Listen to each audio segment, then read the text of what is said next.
Dans ma famille qui était juive, ça avait toujours été quelque chose dont on ne parlait pas, que je ne connaissais presque rien. Et quand j'en ai parlé à ma grand-mère, elle ne voulait pas me répondre.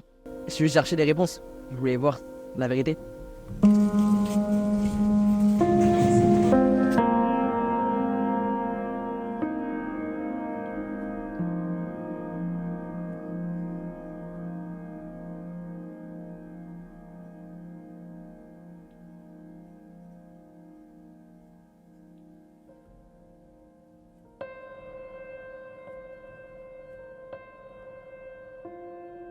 Nous avions reçu un mail pour participer à un voyage. Il fallait présenter une lettre de motivation. Donc dans ma lettre, je disais que dans ma famille qui était juive, ça avait toujours été quelque chose dont on ne parlait pas, que je ne connaissais presque rien. Et quand j'en ai parlé à ma grand-mère, elle ne voulait pas me répondre.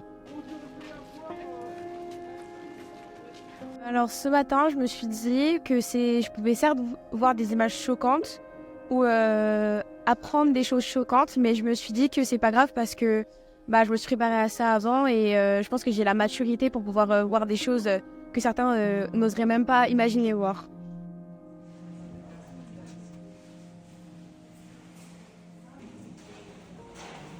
Moi je trouvais ça important pour approfondir notre sensibilité parce que c'est quand même de l'histoire et que c'est toujours important de savoir pourquoi on est là, comment on en est là et comment c'est arrivé et de voir comment ça s'est passé et où surtout.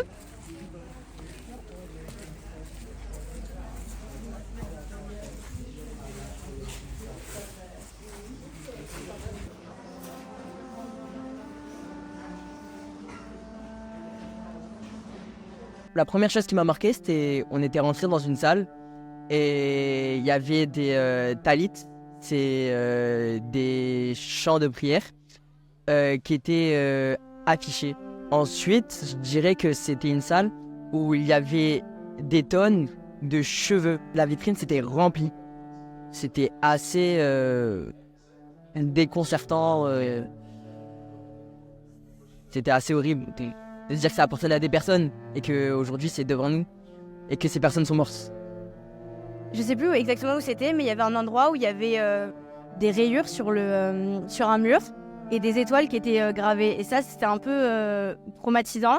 Et aussi, il y avait une pièce où il y avait des bruits de train et des bruits d'enfants. Et ça aussi, j'ai trouvé ça un petit peu dérangeant, ainsi que des vêtements d'enfants. Il y avait une salle où il y avait dans des boîtes en verre, il y avait quelques vêtements d'enfants ou des chaussures. Ça aussi, c'était un peu traumatisant d'essayer de deviner leur âge ou autre. Pour moi, c'est quand je suis rentrée dans une pièce et qu'il y avait des images où il y avait des enfants, notamment Simone Jacob quand elle était jeune.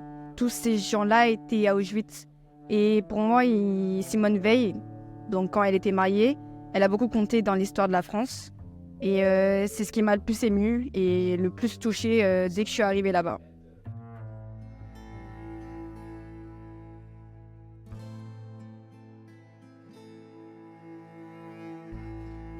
Juste le fait d'être dans le camp et de voir qu'il y a les rails qui vont directement, ou de voir les conditions de vie, même de juste voir l'atmosphère, ça m'a fait imaginer tous les juifs autour de moi qui étaient transportés comme si c'était des animaux. Même des animaux sont peut-être mieux traités que ça et je trouvais ça vraiment horrible.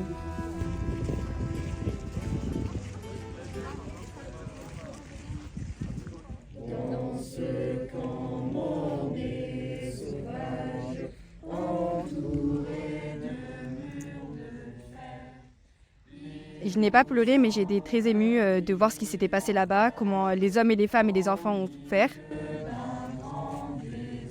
Je me dis en fait qu'il ne faut pas se plaindre s'il nous arrive quelque chose parce que dans la vie, il y en a qui ont subi bien pire.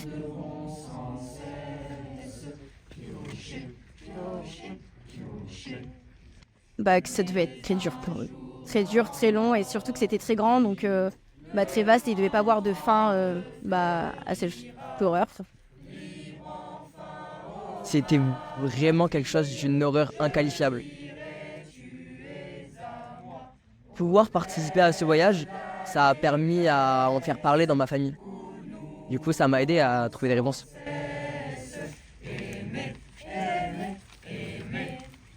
Merci aux principaux de collège qui se sont mobilisés pour ce 100e déplacement, voyage de la mémoire. Ce moment du souvenir à l'égard de tous ceux qui sont tombés dans cette guerre, à l'égard de tous ceux qui ont été emportés, 6 millions de juifs, 1 200 000 personnes ici dans ce camp d'Auschwitz-Birkenau. Leur mémoire est aujourd'hui honorée par votre pensée à toutes et à tous.